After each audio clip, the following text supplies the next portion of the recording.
just as you're talking through that, just puts me back to when I was in the second team, fighting my way in to try and be an opening bowler.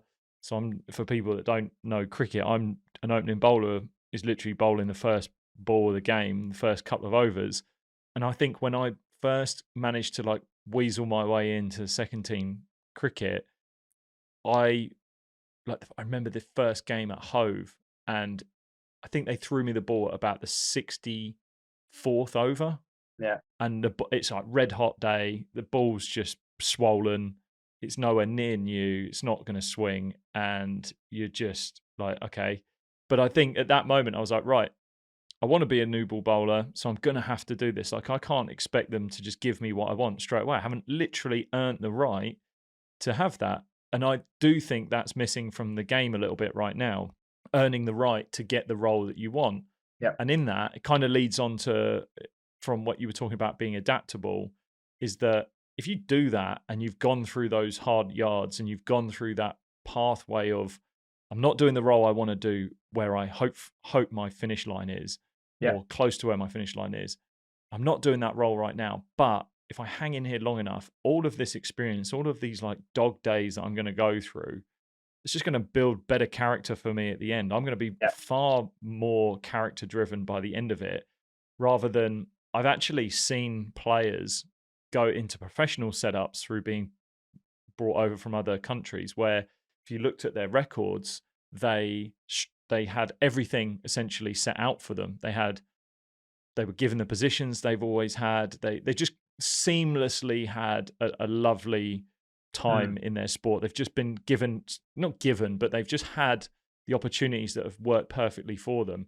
Yeah. And then when they hit another level or a period in their career where there was challenge, they weren't getting the results they were hoping for, they almost didn't have anything to fall back on. They almost didn't have sort of a character library of traits that they could fall back on and go, okay, I'm looking in my box here and I don't have a bit of resilience here. I don't know how to overcome this adversity. I don't know how to do that. And you kind of see them get a little bit lost, and it doesn't work for them. It doesn't work out. And I think that journey that you can have early on of doing things not which you want to do, but actually in the long run will really hold you in good stead, is so valuable. And I just see too many players right now kind of just drowning in their own sorrows, have been like, I didn't do well today because I wasn't in the position that I would normally play, or it's not where I want to be.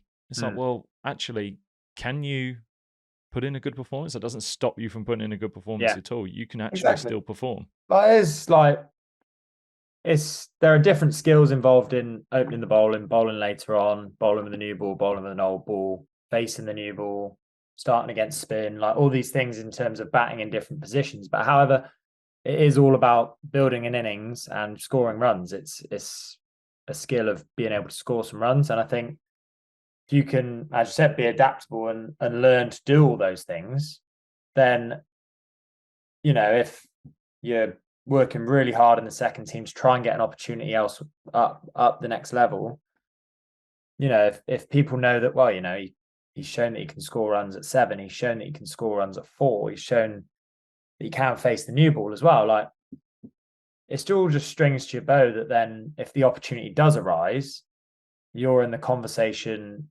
if a middle order player pulls out, or if an opener pulls out, or if you've shown that you can bowl with an old ball and you can reverse it and you can hold a line and length to get through a period where make it hard for a batter, or you can swing it with the new ball and do all those things as well. You're going to have a lot more strings to your bow that you can fall back on if those opportunities arise. It's the exact same with me with keeping. That's why I worked so hard on my keeping, because I can play as a keeper or I can play as a batter. It gives me all those options, which worked out. That's the reason I played for England in the end, because I spent the 3 years before making myself into a keeper, or making myself into a good keeper, rather than just someone who can put the gloves on. And it works all the way through. Just building yourself a massive skill set can be really beneficial.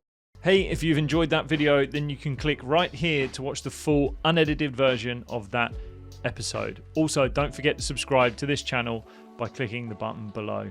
I'll see you soon.